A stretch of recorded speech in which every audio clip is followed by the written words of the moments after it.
Visakhapatnam RMS rail mail service వద్ద ప్రజల గగ్గోలు.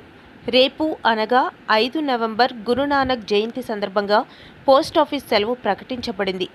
సుదూర ప్రాంత ప్రజలు వచ్చి స్పీడ్ పోస్ట్ సర్వీస్ వినియోగించుటకు కౌంటర్ వద్దకు చేరారు. వారు 2 గంటలు పట్టి నిరీక్షించిన సర్వీస్ పనిచేయడం లేదు. ఇదే విషయం నిమిత్తం ఉమెన్ ఆఫీసర్ని ప్రశ్నించగా ఆవిడ ఫోన్ చేస్తూ కాలయాపన చేస్తూ సరైన స్పందన ఇవ్వకపోవడం ప్రజలు తీవ్ర నిరాశకు గురయ్యారు. ఒక డిఫెన్స్ ఎంప్లాయీ కూడా ప్రశ్నించగా సరైన సమాధానం రాలేదు. అతి ముఖ్యంగా కౌంటర్ లైట్ ఆపి మూసివేశామనే నోటీసు బోర్డు పెట్టడం ప్రజలు నిర్ఘాంతపోయారు. ఏం చేయాలో పాలుపోని స్థితిలో అక్కడ ఉన్న కొంతమంది ప్రజలు కలిసికట్టుగా ప్రశ్నించగా ఆ ఉమెన్ అధికారి ఇప్పుడే భోజనానికి ఉపక్రమించారని ఫోన్ చేస్తూ సమాధానం చెప్పడం జరిగింది.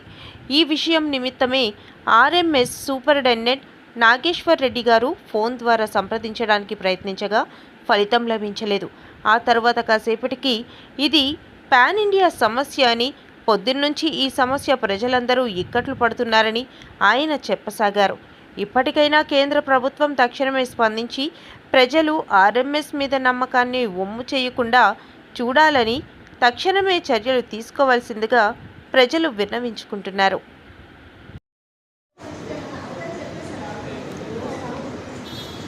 అంటే చాలామంది లేడీస్ కూడా వచ్చి వెయిట్ చేస్తారు కదా మేడం, అందుకే అంటే రేపు హాలిడే కదా, అందుకే రిక్వెస్ట్ చేస్తాం. హాలిడే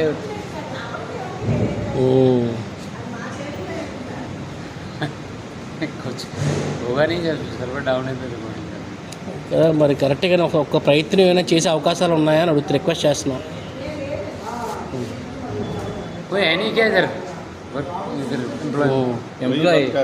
मैडम मैडम है सिंगल मैडम है पूरे दोस्त नहीं अभी डिनर की टाइम है ना, डिनर टाइम है ఇప్పుడు